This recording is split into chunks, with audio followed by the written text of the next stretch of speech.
We were talking about confusing, contenders, pretenders. Look, I spoke about my Giants, and they have been the most confusing NFL team in my personal opinion. Look, 1 week, we look like a great football team, and then the next, we completely blow it and shit on ourselves. So, I just wanted to say that my New York Giants have been the most confusing football team for me in my head, because I could sit in front of a television. He said, my Giants. Tom's like, they're mine too. Sure. Our Giants have been the most confusing football team to me because there have been drives. And on a drive-to-drive basis, I don't know what I'm expecting from this team. And that's the problem. There are drives where they look dominant all the way up until the 1 yard line, where we fumble and it goes the other way. But you know what? The last 2 weeks have ended in disaster for the Giants. And the worse it gets, I guess, in the beginning, they start with disasters and then the Giants turn it around completely. I think that was actually not the last 2 weeks, but our 2 wins so far this year.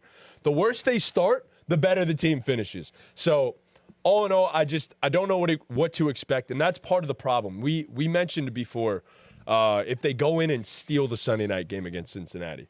The problem is we don't know what to expect from the Giants on a week-to-week basis. They could get spanked out by Cincinnati. Exactly. This shouldn't be a Giants need to steal a win against Cincinnati, given we're home and the Bengals are 1-4.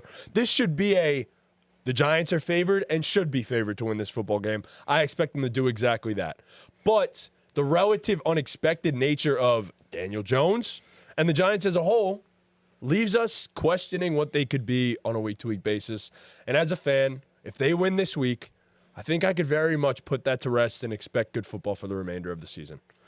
But the Giants are the most confusing team in the NFL.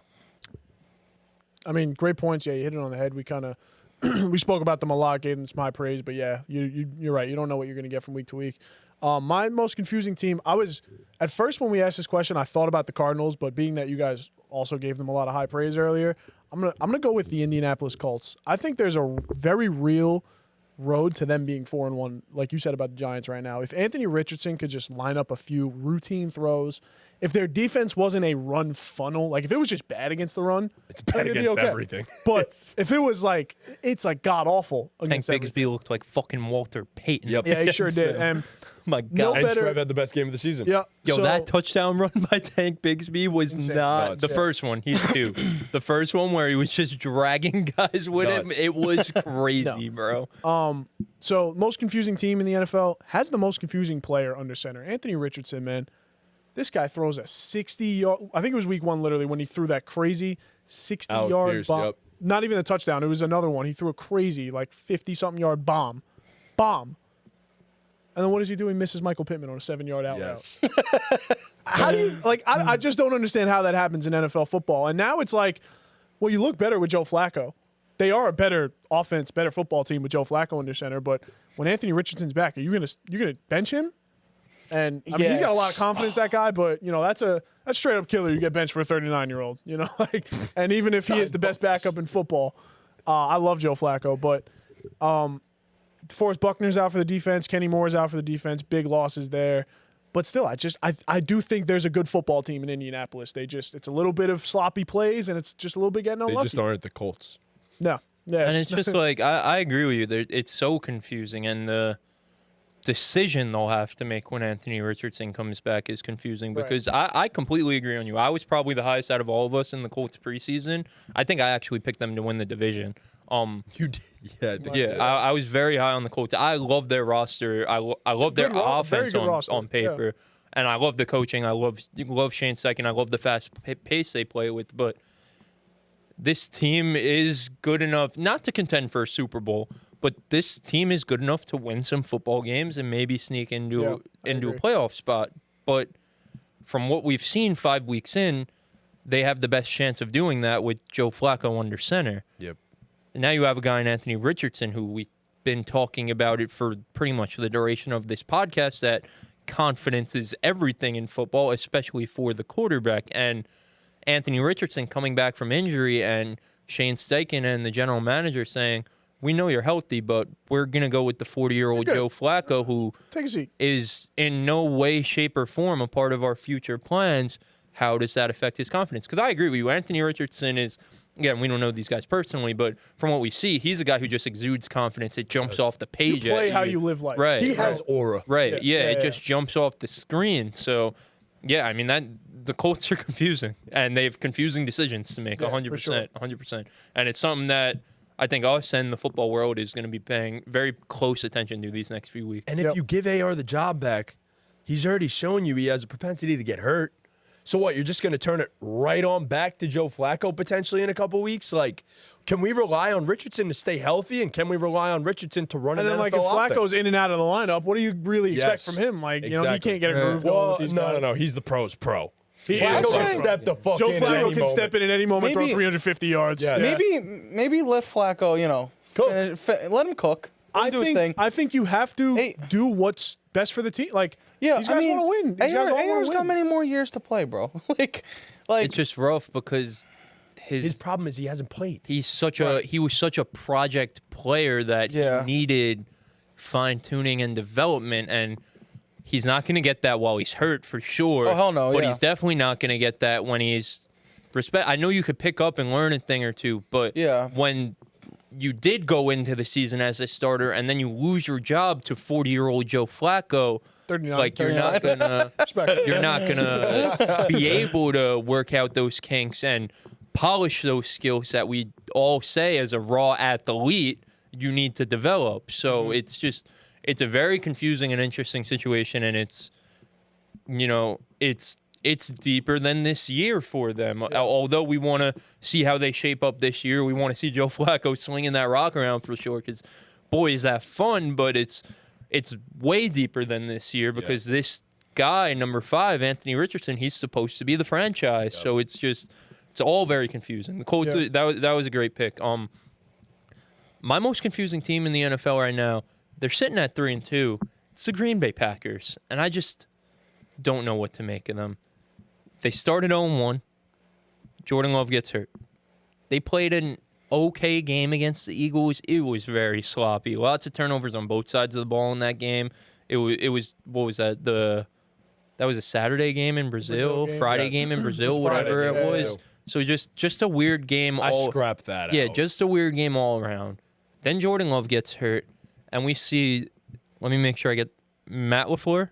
Yes, this is Matt. Okay. Yeah. A Matt LaFleur masterclass in 2 weeks with Malik Willis, a guy who everyone and their mother wrote off, and he got to the team 2 weeks before the season started. We see a Matt LaFleur masterclass and just scheming up a great game.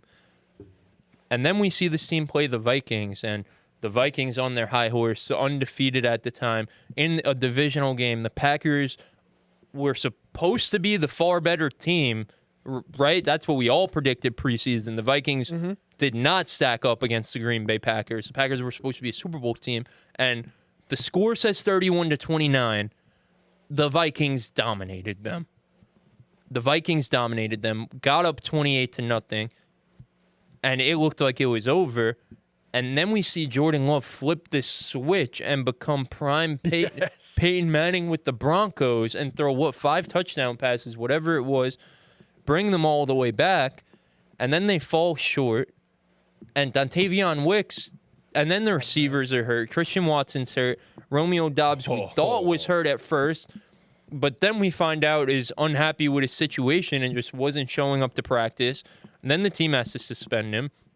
So we see Dontavion Wicks step into a role, and sure, it looked great for fantasy because he had 2 touchdowns, but we mentioned it all last week. He had 13 targets and only caught 5 of them, and everyone said he's the must-start of the week. Dontavion Wicks' stock is up, and then we see this game against a hobbled and injured hospital bed Rams team that the Green Bay Packers, who we think are, were supposed to be a Super Bowl contender, should take care of pretty handedly. They barely won that game, and I'm going to be honest, I think the Rams lost that game more than they won it. Yes. Jordan Love with the Shaqtin' a Fool moment of the year with that pick 6, throwing it out of the back of the end zone. What are you doing? And the craziest part is he ran into the end zone and then threw it. So Jordan Love's look questionable. The run game is kind of there, kind of not there. It started out really good. Josh Jacobs was averaging like 6 yards a carry. It's kind of the efficiency has fallen off week by week, which is a little bit concerning. The receiver thing's a mess because in this game against the Rams, Dontavion Wicks literally had stone hands, and he just That's his problem. Yeah, I mean, Dontavion Wicks, if he didn't have stones for wide hands, receiver that can't catch the ball? would be Jerry Rice, right? And it's just like, well, that's He's so good. well, Christian Watson, we can't rely on to stay healthy. Romeo Dubes is, whether he comes back or not, he's checked out. Like, it's done. The ship has sailed. Don't worry about it. They got prime Gronk. Shout out Tucker Kraft. Shout out Tucker Kraft. Yeah, shout out Tucker Dog. Kraft. But, Accidentally I mean, started I naming looked them at over some him. of the stats. The Rams dominated in all the stats that you'd think a team would win a football game. Yeah. Total yards, time of possession, all that fun juggle. That's coaching. But the key here was the takeaways. And it's like, okay, this defense has been really great, taking the ball away.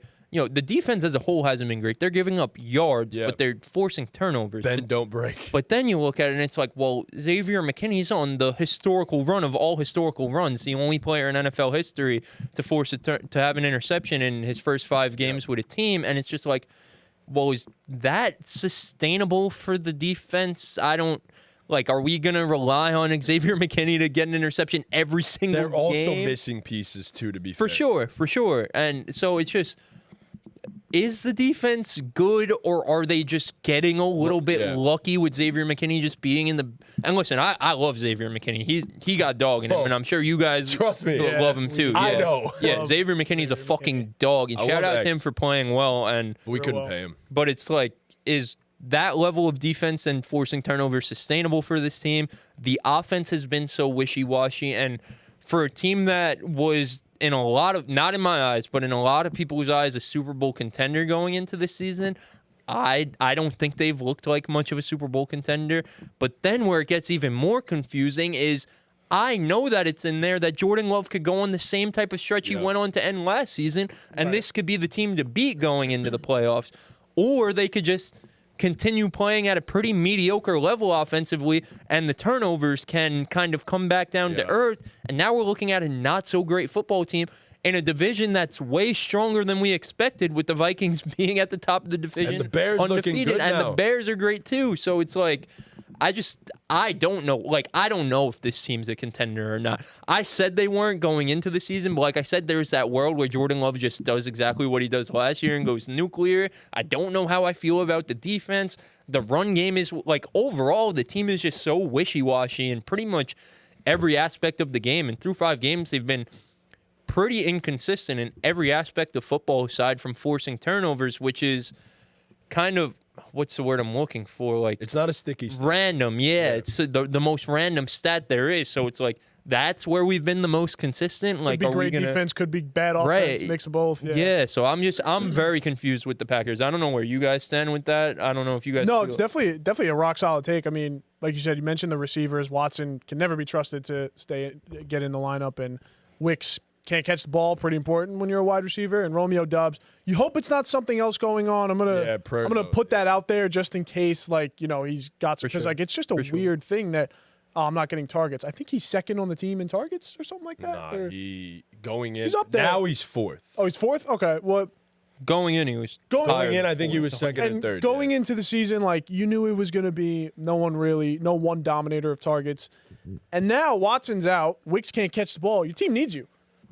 And you just disappear. I mean, like I said, so I hope it's nothing serious going on. I hope he just wants the ball more and it's just being a wide receiver diva. But if you are, come on, get over it. This was your chance. Right. But other than that, Jordan Love is just so volatile. Like, he had there were 2 4th downs in that Vikings game where he launched the ball down the field. And one of them was at the end of the game. And I don't think you should ever do that. Even if a guy is wide open down the field, okay, sure. But it's still a risk in case it just falls through his hands, whatever. Get the first down. So, but again, that volatility is what got him the contract that got him. It's what makes our opinion on the Packers so high. So, definitely going to need a few weeks on them to see where they're at. And I love the Packers. They're one of my favorite teams to watch in the league. So I really hope they can get to who we think they can. I think it's in there, but yeah. What's their identity, Like, we look at these teams that we talk Are they about a as tough run, contenders. ground and pound, Yeah, run the like, football down your or throat? do they want Jordan Love throwing it 50 times a game? Like, what is their identity offensively? And again, with the defense, I don't know what their and again, you mentioned they're missing pieces, Matt, which is definitely important. They need to get some guys back because I do think they have a lot of talented pieces on that defense, and they've shown over the years with this core of players on defense that they put out. I'm not going to say great, but pretty solid defenses every year. Yeah, for sure. They're definitely an above-average defense, like in my estimation. But how good are they? It's funny. They're ranked second on fantasy actually right now. Right, because Exactly. of all You the need to do all turnovers. that Right. So, Pete, do you have a team that you would say is surprising? So, or like confusing to this point? You can't figure out who I they feel are. like the Packers is definitely like There's an obvious one. For like. you. Oh yeah. The Jets? Yes. Yeah, no shit. Yeah. Yeah, no. I mean, they're definitely the most yeah, wow. I just got confused as I was trying to fucking answer that. It's so Oh, confusing. there you go. If that doesn't tell you everything you need to know. Yeah, everything we've literally talked about, it's just so fucking confusing. Like everything is a big fucking question mark. Like I'm not Question. I don't even French. Put some sauce Yeah, on. like I think it just matched. It made sense. We talked about them so much. yeah, that's the thing. So other than the Packers, like the Jets, 100%. We touched on that crazy. Like That was yes, I'm very confused. Yeah. That was good. I was proud I'm of trying to think. Is there actually anybody that maybe Eagles. the Chargers? Eagles are Chargers are another one. What the heck is The Eagles are just frauds. I They feel may. like I feel They like may be. I feel like the Chargers are. weren't going to be in the conversation at all tonight. But like, if we're talking about confusing teams, like, what the fuck's going on? Yeah. Like, It sucks because they didn't play. Same thing with the They did not Eagles. play They this both week, didn't yep. play last Yeah. week, so it's like Chargers that's are a boring team. that's too. a week of evidence for us to kind of Right. get We'll where touch on these that another teams time. are at that we Yeah. didn't see. So it's like, Yeah. but I agree. The Chargers, it's like where are we? Like, how like, good? Hey, Lad McConkey, like, great job. Yeah, But it's what like the how fuck's going on with good the team really this are season? you, Like- and how far can the Harbaugh system really take you? Because it's looked good, but it's also not looked good. Chargers through 4 historically games. might be the most confusing franchise for sure. in the NFL. Bingo. There you go. For I sure. never really put good point. myself in the shoes of a Chargers fan, so I don't yeah, think. my- I don't hate think they're their already. ones. Not They many, hate- not many, not that many That, shoes out there. the girl from Thursday plant? Night Football. Oh yeah, my the God, industry yeah, plant. Yes, bro. I out remember. there her. Did us planted a Chargers fan, bro. They That's did. hilarious. They really did. planted. But Oh, Tony. we